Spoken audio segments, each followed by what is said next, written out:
कौन ब्रह्मा का पिता है, कौन विष्णु की मां, शंकर का दादा कौन है, हमको दे बता। ये जानने के लिए कृपया सुनिए। जगत गुरु तत्वदर्शी संत रामपाल जी महाराज के अमृत वचन सर्व पवित्र धर्मों के पवित्र शास्त्रों के आधार पर। अब परमात्मा ये चाहते थे, अब जैसे कबीर पंथी है, अब ये क्या कहते हैं कि भाई कबीर जी कंठी दिया करते, एक माला गले में होनी चाहिए, और जिसके माला नहीं है भैया वो कौन सा, वो कबीर पंथी है ही नहीं। अरे कमाल के आदमी, एक माला तक कबीर पंथी बन गए तुम। कबीर पंथी बनोगे परमात्मा के प्रत्येक मर्यादा का पालन करने से और वही मंत्र जाप करने से। अब इसी प्रकार परमात्मा को पता था कि जो लीला मैं करके जाऊंगा, मेरे प्यारी आत्मा मुझे चाहने वाली मेरे वाले पंथ में नकली संतों का फंसेंगी, और वो फिर डिस्कस करा करेंगे। जैसे कबीर जी को कोई आवश्यकता नहीं थी गुरु बनाने की, वो तो पूर्ण ब्रह्म सारी सृष्टि के रचनहार, लेकिन उन्होंने लीला इसलिए करनी पड़ी कि आने वाले मेरी चाहने वाले मेरे पंथी बनेंगे, चाहे वो नकली हैं, वो चाहे दिशा गलत भी जा रहे हैं, फिर समय आने पर मैं उनको अपने बच्चों को मोड़ते लूँगा, समझा लूँगा कि ये रास्ता गलत है, भी इधर आ जाओ।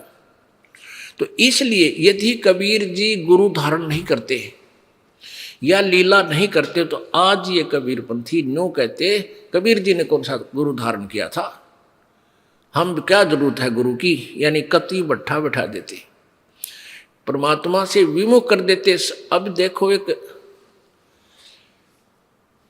इस गीता जी का अनुवादक है एक, वो श्री संत राम सुखदास जी, उन्होंने थ्योरी बना दी, वो श्री कृष्ण जी के उपासक थे, कि अभी बीच में गुरु की कोई जरूरत नहीं, सीधा श्री कृष्ण से बात करो। कर दिया, काट दिए बाईपास सारे। अरे तेरा गजब भैया।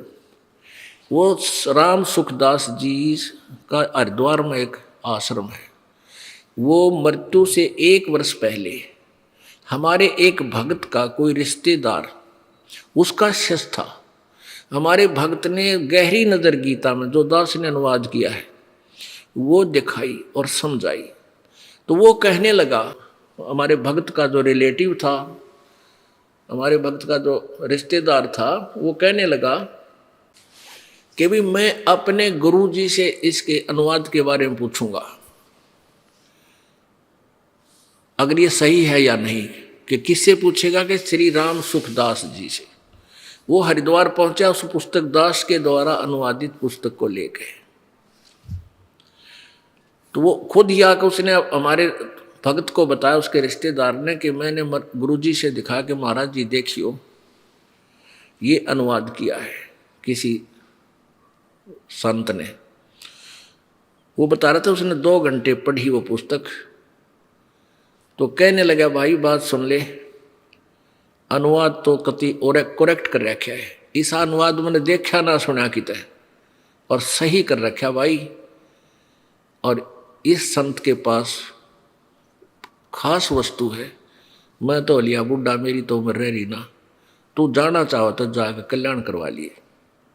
उसने आकर के तुरंत हमारे भक्त को बताया, लेकिन कैसे ऐसे बोले। हमारा भक्त बोला, फिर आ जाओ नाम ले लो। बोला ना बस नहीं, ठीक सर, हम तो सीधे कनेक्शन रखेंगे श्री कृष्ण से।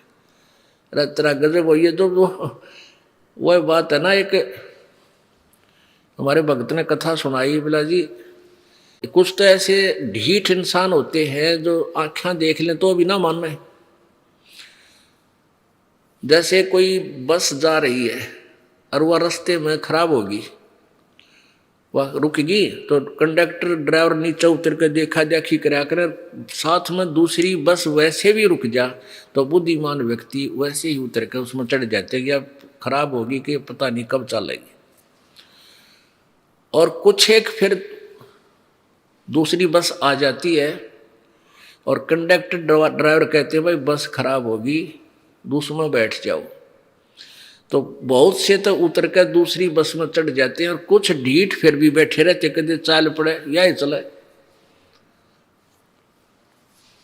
और कुछ ऐसे होते हैं जब ड्राइवर कंडक्टर भी उतर कर दूसरी बस में चढ़ लेंगे, वह खाकी खड़ी रहेगी खाली, तब उतरा कर पाछे तक, या तो सचमुच ड्राइवर भी गए इसके तक।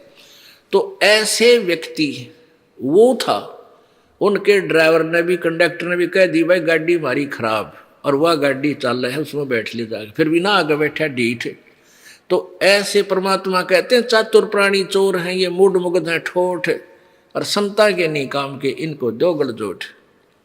जो इतना प्रत्यक्ष प्रमाण देखकर भी नहीं मान दे, वो चातुर प्राणी है जो गुमराह कर गए इन भोली समाज को।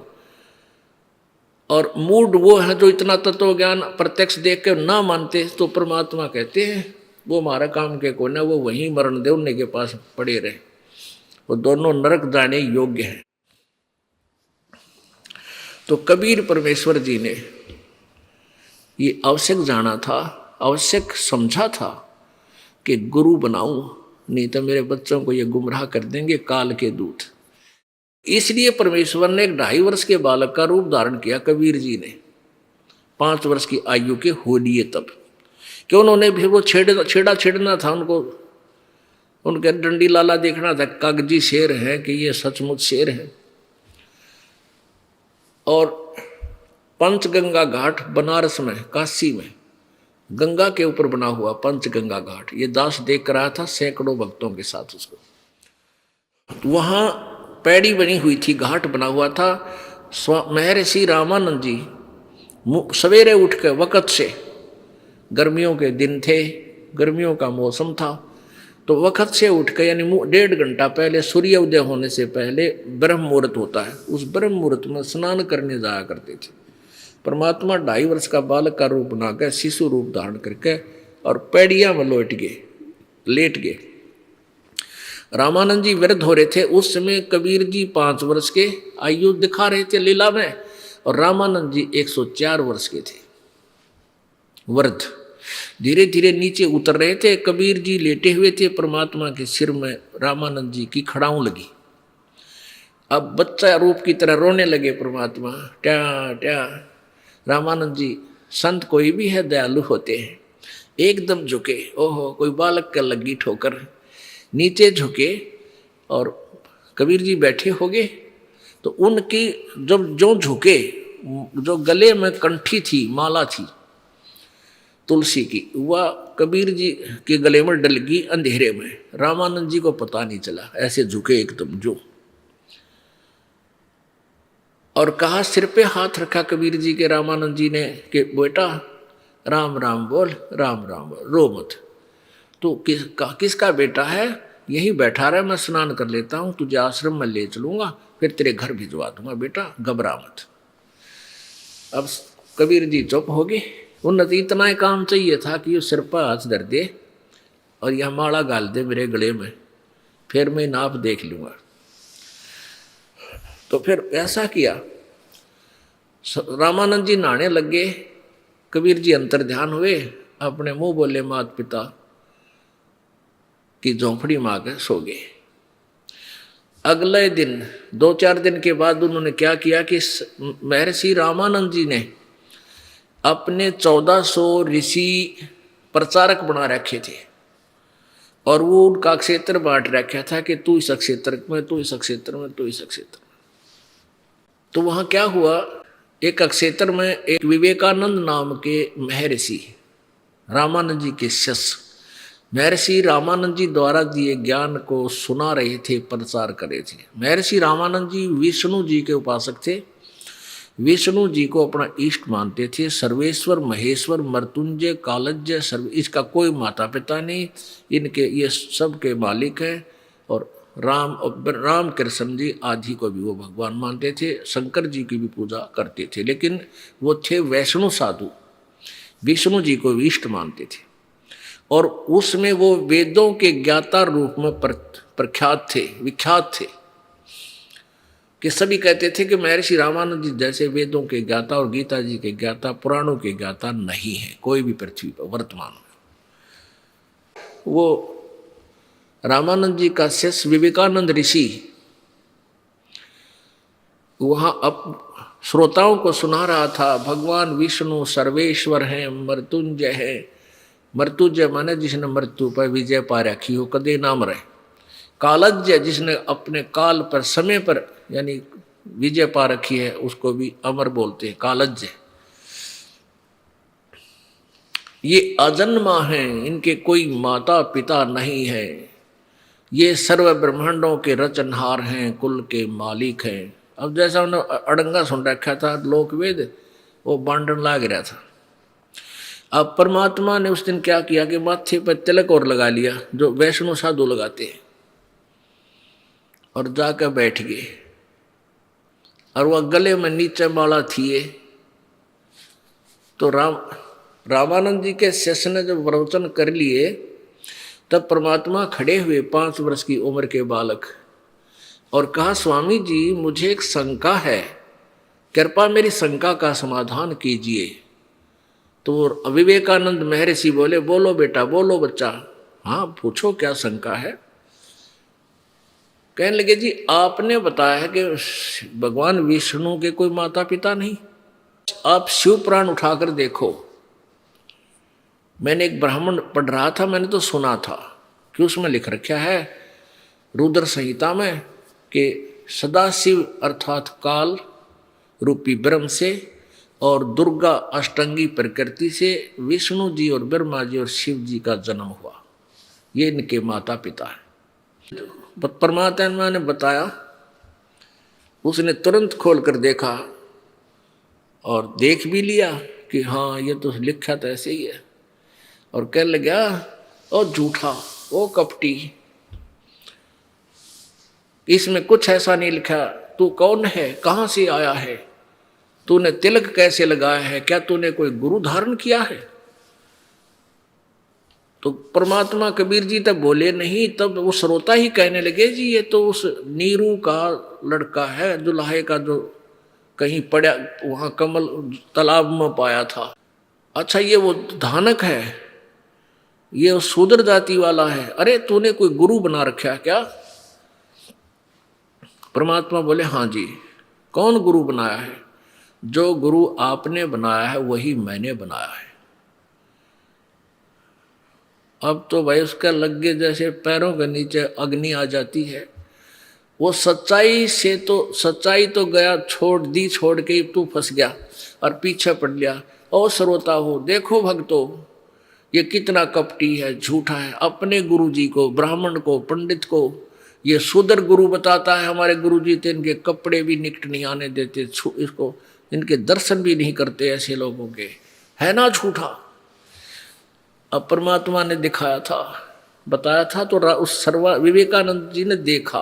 कौन, शिव पुराण। अब देखिएगा यह शिव पुराण जिसमें विष्णु जी का जन्म दुर्गा और काल के संयोग, पति पत्नी यानी व्यवहार से उत्पत्ति, इसी उन्हीं सदग्रंथों में जिनमें ये ब्राह्मण थूक बिलोया करते, इन्हें कैखा का बिना बेरा था ऋषियों ने, मैं ऋषि बने फिरे थे। हमारे भगवान ने 600 वर्ष पहले वैसे ही बता रखा था, क्योंकि वो परमेश्वर हैं, वो सृष्टि रचने वाले हैं। ये देखिएगा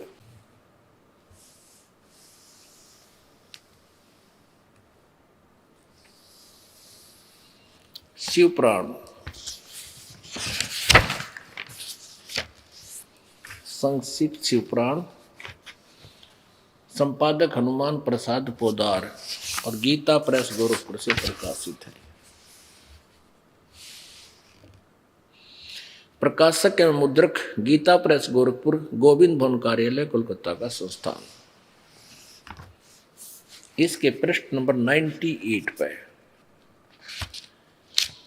पुण्यात्माओं, ये दास चाहता है कि आपको इतना रंग दो इस ज्ञान में, आपके उंगलियां पे, बच्चे बच्चे के उंगलियों पर आ जावे कौन से में के लिखा, फिर तभी तो इस ज्ञान का विस्फोट होगा। वह तो देखेंगे निकाल के काल का, बता दोगे पृष्ठ भी, वो नकली देखेंगे, और ये तो सचमुच भाई ये तो सारा ठीक लिखा है। फिर उनको मानना पड़ेगा, क्योंकि पहले तो हमने बहका दिए थे कि ऐसा नहीं लिखा है। अब वो ये नहीं कह सकते पुराण में ऐसा नहीं लिखा है, उनको मानना पड़ेगा। मानना पड़ेगा फिर आप पर विस्फोट हो जाएगा। वो ना मानेंगे, वो संत ना मानेंगे तो अनुयायी तो मानेंगे आख्या देख के, जो पुण्यात्मा है।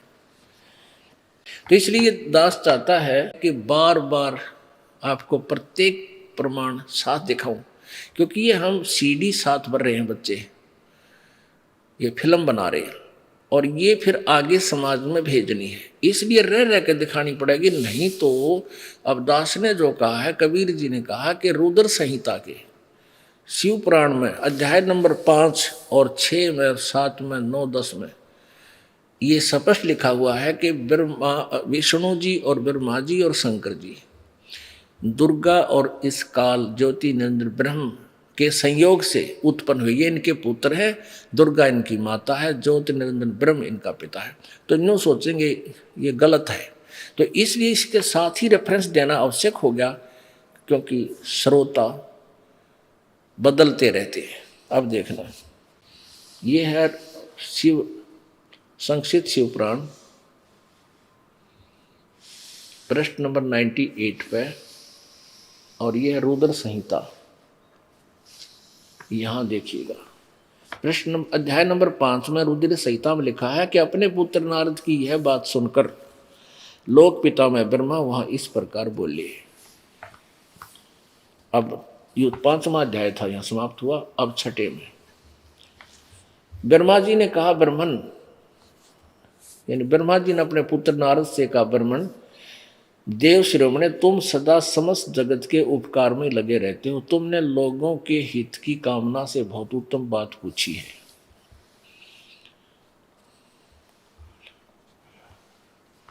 जिसमें समस्त चराचर जगत नष्ट हो गया था, सर्वत्र केवल अंधकार ही अंधकार था, हम ज्यादा ना पढ़े, इतना ही बहुत है। उसमें तत्सद ब्रह्म, इस श्रुति में जो सत्य सुना जाता है, एकमात्र वही शेष था। अब आगे देखो, अब 102 ये 100 पर 99 पढ़े, अब 100 पर देखो, ये 100 पृष्ठ पे, जिस परब्रह्म के विषय में ज्ञान और अज्ञान यानी सच्चा झूठा पूर्ण युक्तियों द्वारा इस प्रकार विकल्प किए जाते हैं, उसने कुछ काल के बाद द्वितीय की इच्छा की, उसके भीतर एक से अनेक होने के संकल्प विकल्प हुए, उदित हुए। तब उस निराकार परमात्मा ने अपनी लीला से अपने लिए आकार की कल्पना की। ये निराकार मानते हैं, और आकार हुआ तो क्या बन गया? वो सदाशिव बन गया, जो मूर्ति रहित परब्रह्म है, परम ब्रह्म है, परम उसकी मूर्ति भगवान सदाशिव है। यानी उसने सदाशिव का रूप, शिव का रूप धारण कर लिया, इसको सदाशिव कहने लगे।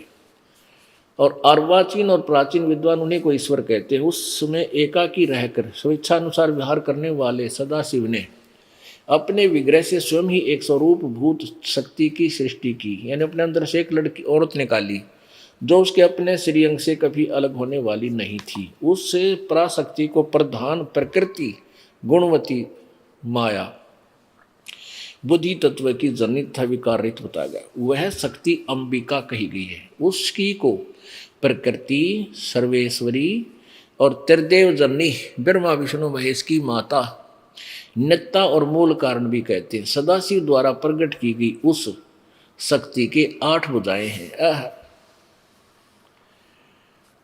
एकाकिनी होने पर भी वह माया संयोग वसात अनेक हो जाती है। नाना प्रकार के आभूषण उसके अंगों, उसके श्री अंगों की शोभा बढ़ाते हैं। वह देवी नाना प्रकार की गतियों से संपन्न है और अनेक प्रकार के अस्त्र शस्त्र धारण करती है। वगैरह स्पष्ट 8 भुजा हैं, शस्त्र धारण करती है, तीनों देवताओं की माता है, ब्रह्मा विष्णु महेश की, और प्रकृति भी कहते हैं। प्रकृति शब्द याद रखना, ये गीता जी में काम आएगा जब ये दास आपको गीता जी रूबरू करेगा। एकाकिनी होकर भी वह माया संयोग वसात अनेक हो जाती है, जैसे सावित्री, लक्ष्मी और पार्वती भी वही बन गई थी। वे जो सदा शिव हैं उन्हें परम पुरुष ईश्वर शिव शंभु और महेश्वर कहते हैं। अब इस काल के विषय बताया जा रहा है, जो चौथा ब्रह्मा विष्णु महेश से अलग है। वे अपने सारे अंगों में भस्म रमाए रहते हैं। उन काल रूपी ब्रह्म ने एक ही समय शक्ति यानी दुर्गा के नाथनी साथ, दुर्गा के साथ, ये गलत प्रिंट है, शिवलोक नामक अक्षेत्र का निर्माण किया था। उस उत्तम काशी को क्षेत्र को काशी कहते हैं। वे जो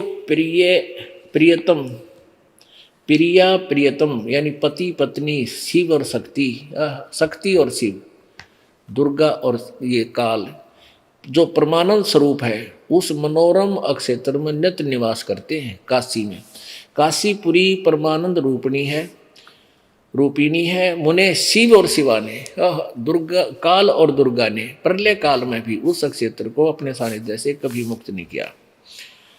आगे देखो, देव से एक समय उस आनंद वन में रमण करते हुए शिवा और शिव के, दुर्गा और काल के मन में, क्योंकि यहाँ देखो इन्होंने इस सदा शिव जो बना उसको काल रूपी ब्रह्म कहा है। यहाँ लिखा ना, वो भगवान सदाशिव हो गए आकार माए, तो वो काल रूपी ब्रह्म का उन काल रूपी ब्रह्म ने एक समय, यहाँ देखो। तो ऐसे ही देव ऋषि उस समय उस आनंद वन में रमण करते हुए शिवा और शिव ने, यानी दुर्गा और काल ने के मन में यह इच्छा हुई कि किसी दूसरे पुरुष की सृष्टि करनी चाहिए, यानी कोई बालक पैदा करना चाहिए।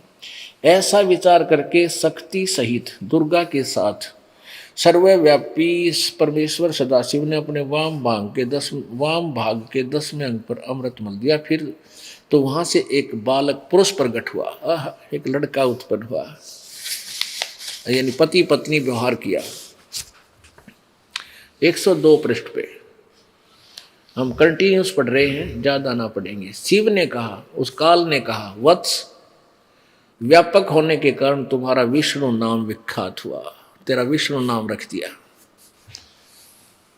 और इसी प्रकार यहाँ ये अध्याय नंबर 6 है। अब 7 में ब्रह्मा जी कहते हैं, देव से जैसे विष्णु दुर्गा से और काल के संयोग से उत्पन्न हुए, ऐसे ही तत्पश्चात मुझे भी कल्याणकारी परमेश्वर सांब सदाशिव ने पूर्ववत प्रयत्न करके मुझे भी अपने दाहिने अंग से उत्पन्न किया।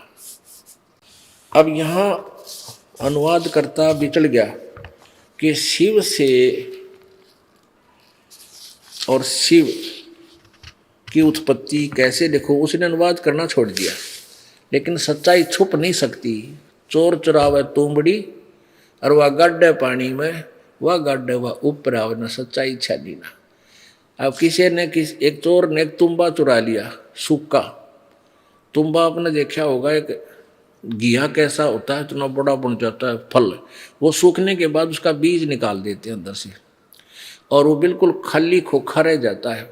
जैसे एक संत उसका करमंडल सा ही बना लिया कर, लोटा सा काट के उसको ऊपर तक वैसा। तो कहते उस चोर उसने छुपाने के लिए पानी में दाबिका हुआ, तो पानी से वो पहले आ ले उस तो ऊपर, चोर पाछा हुआ। तो कहने का भाव ये है कि ये इन चोरों ने यानी अज्ञानियों ने सत्य को छुपाने की, दबाने की चेष्टा की, लेकिन यह छुपी नहीं, ऊपर आई। ये दबे या ऊपर पावे। अब देखो अध्याय नंबर 9 के रुद्र संहिता, संक्षिप्त शिव पुराण 110 पृष्ठ पे ये 9 अध्याय 9 के इस प्रकार कति एंड में अध्याय 9 के नीचे, इस प्रकार ब्रह्मा विष्णु रुद्र इन तीनों देवताओं में गुण है, पर तो शिव गुणातीत माने गए। यहाँ एक और शंका आ जाती है कि भाई रुद्र और होगा, महेश अलग है ना। ये कंसेप्ट भी क्लियर कर दिया इस पवित्र पुराण में। एक बार ब्रह्मा विष्णु महेश का युद्ध हुआ, जैसा कि सुबह बताया था, और उनकी लड़ाई खत्म करके और उनको धमकाया शिव ने कि तुम भगवान नहीं हो। इस काल ने धमकाया और फिर अपनी सतीथि बताई। ये देखिएगा विद्वेश्वर संहिता पृष्ठ 25 पे, विद्वेश्वर संहिता है, रुद्र संहिता नहीं है, विद्वेश्वर। ब्रह्मा और विष्णु ने पूछा, प्रभो सृष्टि आदि 5 कर्तों के लक्षण क्या हैं, यह हमें दोनों को बताइए। भगवान शिव बोले, यानी काल बोला, मेरे कर्तव्यों को समझना अत्यंत गहन है, तथापि मैं कृपा पूर्वक तुम्हें उनके विषय में बता रहा हूँ। ब्रह्मा और अच्युत अर्थात विष्णु सृष्टि और पालन, संहार, तिरोभाव और अनुग्रह, ये 5 हैं। इन दोनों को समझा रहा है, इसलिए दोनों को एकदम नाम लिखा। ये 5 मेरे वो हैं सृष्टि रूपी करते हैं। ये 5 ही मेरे जगत संबंधी कार्य हैं जो नित्य सिद्ध हैं। संसार की रचना का जो प्रारंभ है वो सर्ग कहा जाता है, आरंभ है उसको सर्ग कहते हैं, सृष्टि सर्ग या सृष्टि कहते हैं। यहाँ देखिए नीचे, पुत्रो, ये काल कहता, पुत्रो तुम दोनों ने तपस्या करके प्रसन्न हुए मुझ परमेश्वर से सृष्टि और सतिथि 2 नामक 2 कृत्य प्राप्त किए हैं। बेटो, अब काल बोल रहा है कि इन ब्रह्मा और विष्णु को कह रखा है तुमने तपस्या करके मैं प्रसन्न हो गया तुम पर, और तुम्हारे को एक को सृष्टि एक को पालन, 2 विभाग दे दिए। अब आगे देखो, रुद्र और महेश्वर और न्यारा है इस बोलनीयत, बोलने वाले से, यानी वो काल से अलग है। पुत्रों, तुम दोनों ने तपस्या करके प्रसन्न हुए मुझ परमेश्वर से सृष्टि और सतिथि नामक 2 कृत्य प्राप्त किए, ये दोनों तुम्हें बहुत प्रिय हैं। इसी प्रकार मेरी विभूति स्वरूप रुद्र और महेश्वर में 2 अन्य उत्तम करते हैं। अब देखो, ये देखना हमने सहार और प्रभाव। अब ये यहाँ तो ब्रह्मा विष्णु महेश सृष्टि और सतिथि के मालिक रुद्र और महेश्वर, ये 2 और बता दिए इस काल ने। तो ये भी कंसेप्ट क्लियर हो गया कि देखो, इन्होंने सोचा कि रुद्र कोई और होगा और महेश्वर, ये महेश्वर जिसको ये शिव है, और वो रुद्र जो है 12 रुद्रों के ऊपर अलग से शिव जैसा ही एक और है। तो इस सब को 5 चारों क्लियर कर दिए, और बोलने वाला ये अलग है। ये क्या कहता है कि इन सभी अवयव से एकीभूत होकर वह परमाणु ओम नामक एक अक्षर हो गया, जो मेरा मंत्र है।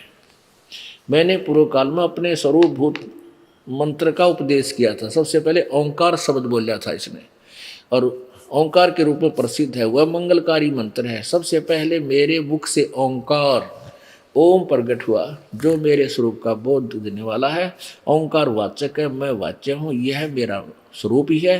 प्रतिदिन ओंकार का निरंतर स्मरण करने से मेरा ही सदा स्मरण होता है। तो इसे सद है, ये शिव जी का मंत्र नहीं है, ये तो काल का मंत्र है, ओम ब्रह्म का मंत्र है। और ये 4 हो गए। अब रामानंद के शिष्य उस विवेकानंद की सिट्टी पिट्टी गुम होगी और परमात्मा के पीछे पड़ गया सच्चाई छुपाने के लिए। देखो रे, ये कपटी है, ये झूठा है, ये जुल्हे का पुत्र है, हमारे गुरुजी को बदनाम करता है। देखना, कल सुबह जाऊंगा और गुरुजी को ये सच बताऊंगा, और फिर इसकी पिटाई होएगी, तुम सभी आना। अब वो बोली, श्रद्धालु तो भाई गुरुजी के ऊपर आरूढ़ थे, उन्हें तक गुरुजी दिखे थे, भगवान दिखाई ना दे थे, क्योंकि मोतिया बंद कर रखा है इन अज्ञानी संतों ने। सब प्यारी आत्माओं का मोतिया बंद कर रखा ज्ञान का। अब उसने जाकर के स्वामी रामानंद जी से, महर्षि रामानंद जी से कहा, गुरुजी हमारा तो घर से निकलना दूभर हो गया। रामानंद जी कहने लगे, क्या बात होगी वत्स? विवेकानंद जी ने कहा कि स्वामी जी ऐसे ऐसे एक दुल्हे का शूद्र जाति का लड़का, 5 वर्ष का बालक आपको अपना गुरु बताता है। हे प्रभु, हे मालिक, हमारी तो नाक काट दी। इस भरी सभा में उसने कहा है, हजारों व्यक्ति, सैकड़ों व्यक्ति विद्वान थे, उपस्थित थे। और कल हम कैसे मुंह दिखाएंगे संसार में? पहले छुआछात बहुत ज्यादा थी, और ब्राह्मण वर्ग सबसे उत्तम माना जाता था, ब्राह्मण वर्ग। और ये शूद्र, अन्य जाति वालों को पढ़ने और शिक्षा ग्रहण करने का, संस्कृत पढ़ने का अधिकार नहीं था,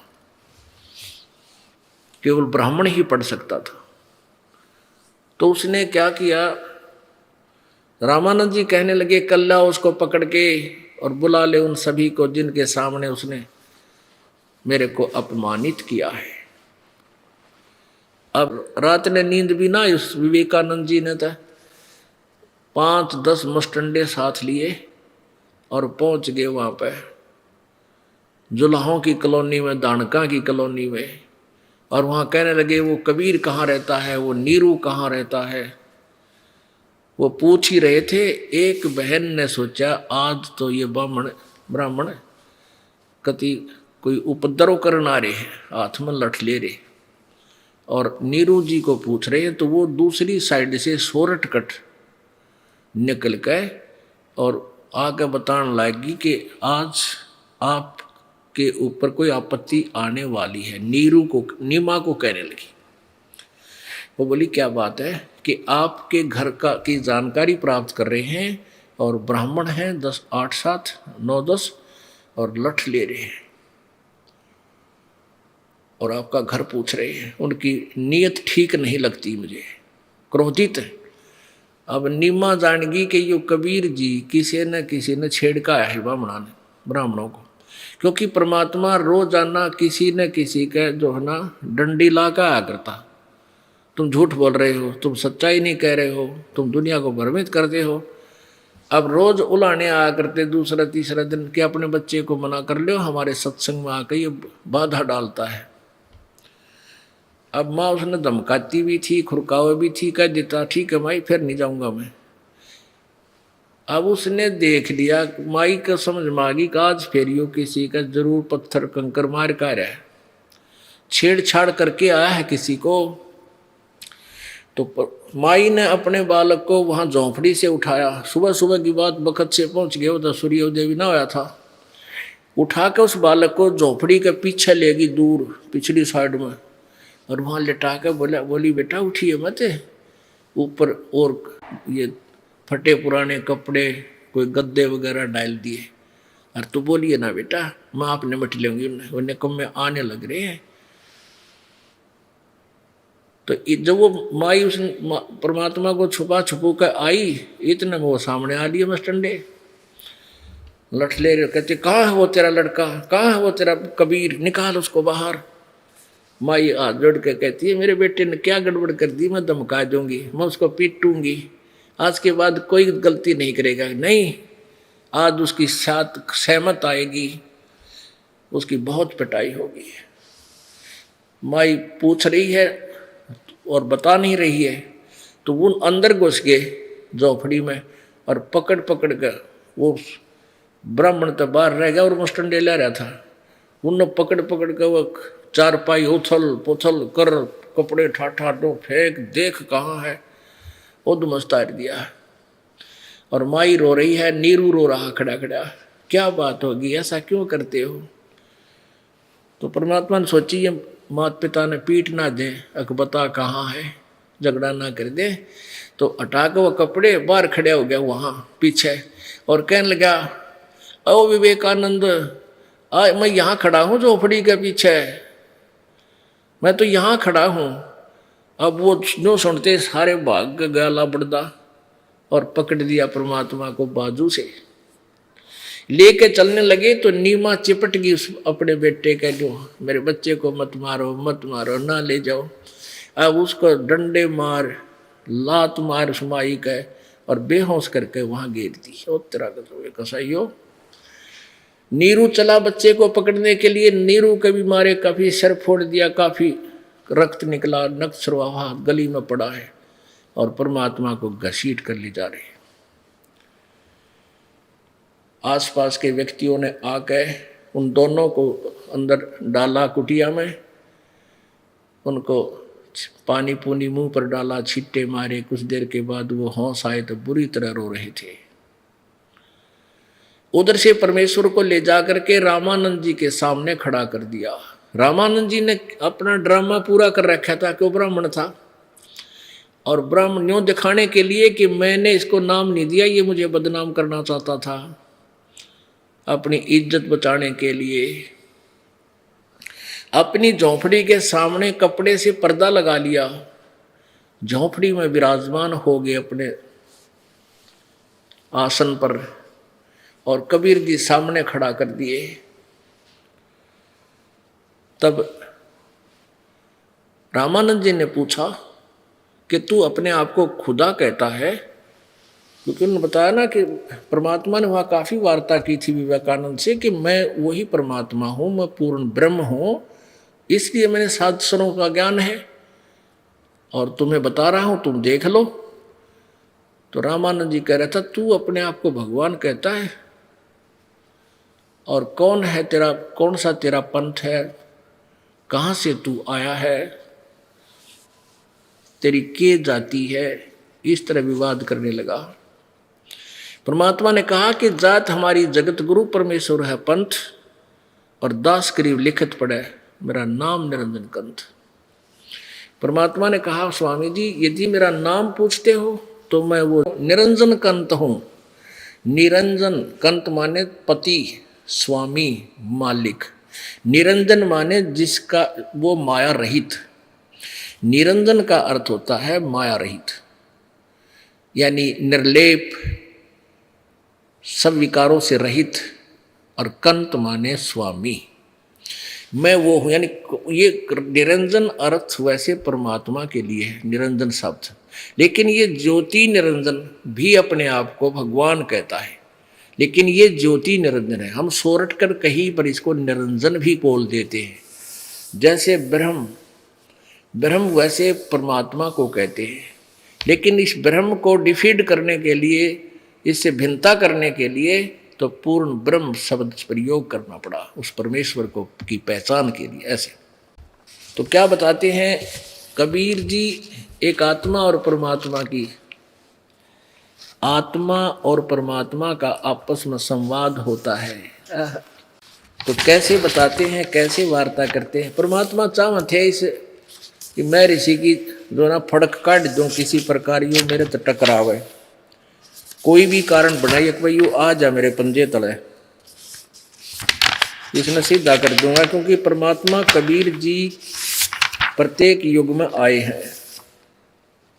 और ये रामानंद जी वाली आत्मा सतयुग में विद्याधर नाम का ब्राह्मण था, और जो कमाली वाली आत्मा थी वो उसकी पत्नी दीपिका थी। और यही रामानंद वाली आत्मा त्रेता युग में वेद विज नाम का ऋषि हुआ, और दीपिका वाली आत्मा इसकी पत्नी हुई। तो इन दोनों युगों में भी परमात्मा, ये दोनों निसंतान थे। परमात्मा ऐसे ही बालक रूप धारण करके इन दोनों ही युगों में इन्हीं को प्राप्त हुए थे। तो उनकी वह सेवा परमात्मा ने देनी थी, इनका उद्धार करना था। ऐसे इसलिए परमात्मा उनके पीछे लगे हुए थे कि किसी प्रकार इस आत्मा का उद्धार बने। तो क्या वार्ता होती है परमात्मा और आत्मा की। अब रामानंद जी अंदर पर्दे से के अंदर से बोल रहे हैं, और परमेश्वर की वाणी है, जो जन हमारी शरण है ताका हूं मैं दास, और गेल गेल ला गया फिर जब लग धरती आकाश। तो उसी तरह परमात्मा की शरण में ये रामानंद जी वाली आत्मा सतयुग से ही चल रही थी, लेकिन ये सतयुग त्रेता द्वापर में ये जीव अपने पुण्यों से घना सुखी होता है, इसलिए ये उस समय कम सुनता है। और कलयुग में पाछी इनकी सारी सिद्धि खत्म हो जाए, इनके पास खख नहीं रहता, बात बात रह जाती है। फिर ये पकड़े जाते हैं, परमात्मा अपने बच्चों को फिर अपनी शरण में ले लेते हैं। रामानंद अधिकारे सोने जुल्हा अक जगदीसे। आपने कबीर साहब के कबीर सागर में सुना कि संवत 1775 हुई, यानी उसको ऐसे 74 है, ये मिसप्रिंट है। और ता दिन प्रेम प्रगटे मम सोई। 1774 में मेरी वाणी और मेरे प्रति एक विशेष लगाव पैदा करने वाला एक हंस उत्पन्न होगा, मेरी आत्मा, और वो उसके द्वारा मेरी महिमा की वाणी प्रकट होंगी यथार्थ रूप में। वो फिर मेरी कृपा से मैं उनको अपनी चेतना दूंगा, अपनी शक्ति से उसके अंदर तत्व ज्ञान फीड करूंगा गरीबदास जी में, फिर वो मेरी महिमा की वाणी प्रकट करेगा। ऐसी निर्मल वाणी या तो कबीर जी की है या फिर गरीबदास जी की, कति क्लियर स्पष्ट के ये कबीर भगवान है। और ये वही है जो बनारस में जुल्हा आया था, और उसने क्या क्या वार्ता हुई, तो वो वाणी प्रकट हुई। गरीबदास जी अपने कबीर भगवान की महिमा बताता हुआ एक मीडिया रूप में बोल रहे हैं। रामानंद अधिकार सोने जुल्हा अक जगदीश, दास गरीब विलंब ना ताहे नवावत शीस। रामानंद को गुरु कहे वो तो तन से नहीं मिलात, गरीब दास दर्शन भये हे, पैड़े लगी जो लात। पंथ चलत ठोकर लगी, राम नाम कै दीन। दास गरीब कसर नहीं, वहां सीख लई परवीन। आडा पड़दा लाए कर, रामानंद बूजंत। दास गरीब कुरंग छरी छवि, अधर डाक टोकू दंत। जब रामानंद जी ने पर्दा लाकर अंदर बैठ के अपने कुटिया में बाहर खड़े परमेश्वर 5 वर्ष की आयु में, और निरे श्रोता बार देखने वाले आगे तमाशबीन, तब रामानंद जी अपने कुटिया के अंदर इतना क्रोधित हो रहे हैं, अंदर अंदर ऐसे कूद रहे हैं जैसे मर्ग कूदा करे, गुस्से में आकर के, तू कैसे मुझे गुरु बताता है, हैं? और तूने, तेरी कौन जात है, तेरा नाम क्या है, हैं? क्या बोले, कौन जात कुल पंथ है, कौन तुम्हारा नाम। दास गरीब आधीन गति, फिर बोलत है बलि जाऊं मैं। गरीबदास जी कहें मैं अपने परमात्मा पर बलिहारी हूँ, क्योंकि अब गुरु जी के सामने कितनी विनम्रता चाहिए एक शिष्य को, सुयोग्य शिष्य को, वो भूमिका भी कर रहे हैं। रामानंद जी ऊट पटांग गाली दे रहा है, तो कुजात है, तेरा कोई माँ बाप का बेरा नहीं, तू तो दुल्हे का घर पड़े, और भगवान कहे आपको अपने आप को, क्योंकि वो निराकार मानते हैं भगवान को। सबकी थ्योरी उल्टी फट है, सबका दिमाग उल्टा घूम रहा है, और आकार में भगवान बताता है, कहते तू अपने आप को प्रभु कहता है। परमेश्वर क्या बोले, जात हमारी जगत गुरु, और परमेश्वर है पंथ। दास गरीब लिखत पढ़े, मेरा नाम निरंजन कंत। यदि मेरी जाति पूछता है तो मैं जगत का गुरु हूं, पूरे विश्व को सत्य ज्ञान मैं ही देता हूं। और मेरा कौन सा पंथ है, मेरा परमेश्वर पंथ है। ओहो, पूर्ण ब्रह्म, परमक्षर ब्रह्म वाला मैं मार्गदर्शन करता हूं। परमेश्वर, एक तो ईश तो ये ब्रह्म है, किस ब्रह्मांड का मालिक। ईश्वर है ये परब्रह्म, 7 संख ब्रह्मांड का स्वामी। और परमेश्वर वो असंख्य ब्रह्मांड का मालिक। कहते उस पूर्ण परमात्मा के पाने के मार्ग को मैं प्रशस्त कर रहा हूं, मेरा परमेश्वर पंथ है। अब रामानंद जी और नाराज हो गए, देख बालक अपने आप को मेरे सामने कहे मैं भगवान हूं। और गरीबदास लिखित पढ़े वेदों में, मेरे को निरंजन कंठ, अमर परमात्मा, पूर्ण ब्रह्म लिखते हैं। यानी इसका कोड वर्ड बहुत लंबे चौड़े विस्तार बनता है, निरंजन कंठ के अर्थ बनते। और लिखने में मैं ऐसे ऐसे वहां लिखा हुआ, ये मेरी महिमा है। रामानंद जी बोला, रे बालक सुन दुर्बुद्धि, तेरा घटमट तन आकार। और दास गरीब दर्द लगा जब हो बोले सृजनहार। अब भगवान ने, परमात्मा ने अपने आप को परमात्मा कह दिया, तो उल्टी बुद्धि फिट हुआ वो महर्षि रामानंद जी ने को बड़ा दुख हुआ कि ये छोटा सा बालक और साकार नजर आता है, इसका तन भी है, शरीर भी है, और तू अपने आप को भगवान कहता है। तुम मोमन के पालवा, तेरा जुल्हे के घर बास। गरीबदास अज्ञान गति, इतना दृढ़ विश्वास कि तू मोमन के यानी एक मुसलमान के टुकड़ा पर पड़ने वाला, तेरा धानक यानी शूद्र जाति में तेरा वास है, और तू अपने आप को भगवान कहता है। क्या बात कहते हैं, तरक तलु से बोलता रामानंद सुरज्ञान। गरीबदास कुजात है, आखिर नीच निदान। नो कहे छोटी जाति का ना कुजात, तेरी माँ का बेराना, तेरे बाप का बेराना, तेरी जात का बेराना, तू तो पढ़ा पाया था। यानी इतनी घटिया शब्दों का प्रयोग उस महर्षि ने कर दिया भगवान के प्रति। अब परमात्मा तो परमात्मा ही थे। ये लाल ने कोई बालक नो कहे ये तो कंचा है, ये तो वैसे पत्थर है। और जोड़ी के काली मानने का, अच्छा भाई पत्थर होगा, अपने गोज में गाल के चल पड़ेगा। अब परमात्मा ने कोई कुछ भी कहो, वो तो मालिक थे ही थे, वो ना पहचान रहे थे, वो उनकी अपनी बुद्धि थी, भूल थी। क्या बोले भगवान, मैं के बदन खुला से कह रे सुन स्वामी परवीन। दास गरीब मनी मरे है, मैं आजिज आधीन। जब गाली गुड़ी दी ना, कति आखिरी शब्द भी कह दिए कुजात, कहते खुश हो के हक बालक से बांटने दे कहीं जाकर कि क्या फर्क पड़ा है। खुश हो के कहते हैं कि महके बदन खुलास कर, कति खुश हो के जो फिर बालक ऐसा करे। और सुन स्वामी प्रवीण, और मैंने तो अपने मान अभिमान को खत्म कर रखा है, मैं तो आपका बच्चा हूं, क्योंकि आप मेरे गुरुजी हो और मैं आपका बच्चा हूं। गुरुजी डंडे मारो, डांट मारो, लठ मारो, कुछ भी कहो, लेकिन गुरुजी कोई गलत थोड़े ही बोलते हैं अपने बच्चों को, वो उसके हित में ही कुछ डांटते हैं। लेकिन सुन ले मैं क्या हूं, मैं अवगत गत से परे, तेरे चार वेद से दूर, गरीबदास दसों दिशा में सकल सिंध भरपूर, यानी पूर्ण ब्रह्मांड के अंदर मेरी सत्ता व्यापक है, मेरी प्रभुता है।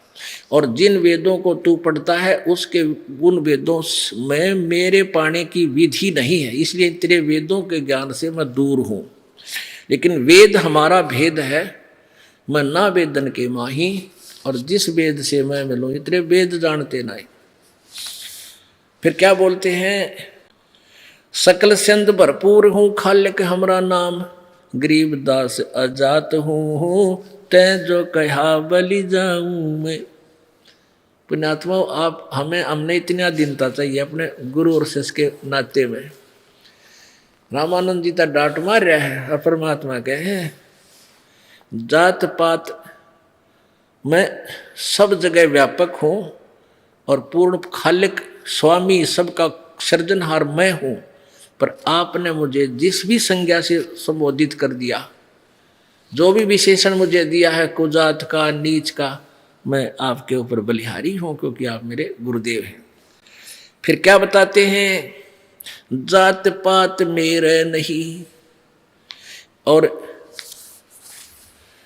नहीं बस्ती नहीं गांव में, जात पात मेरे नहीं, और यहाँ का कोई मेरा बस्ती गांव नहीं, मेरा ठिकाना तो कोई और है। गरीबदास अनंत गति नहीं हमारे चाम, ये तेरे जैसा शरीर मेरा नहीं है, चाम वाला नहीं है।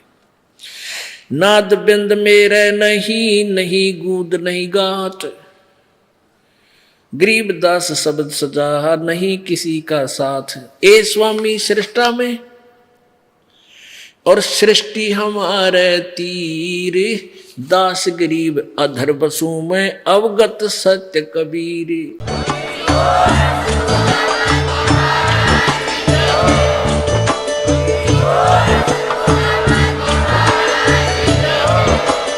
आप सुन रहे थे जगत गुरु तत्वदर्शी संत रामपाल जी महाराज जी के मंगल प्रवचन। अधिक जानकारी के लिए विजिट कीजिए हमारी वेबसाइट www.jagatgururampalji.org। संत रामपाल जी महाराज जी के शुभ आशीर्वाद से पूरे विश्व भर में 500 से भी ज्यादा नाम दीक्षा केंद्र हैं, जिन पर संत रामपाल जी महाराज जी द्वारा ऑनलाइन निःशुल्क नाम दीक्षा दी जा रही है। अपने नजदीकी नाम दीक्षा केंद्र का पता करने के लिए संपर्क करें 8222880541।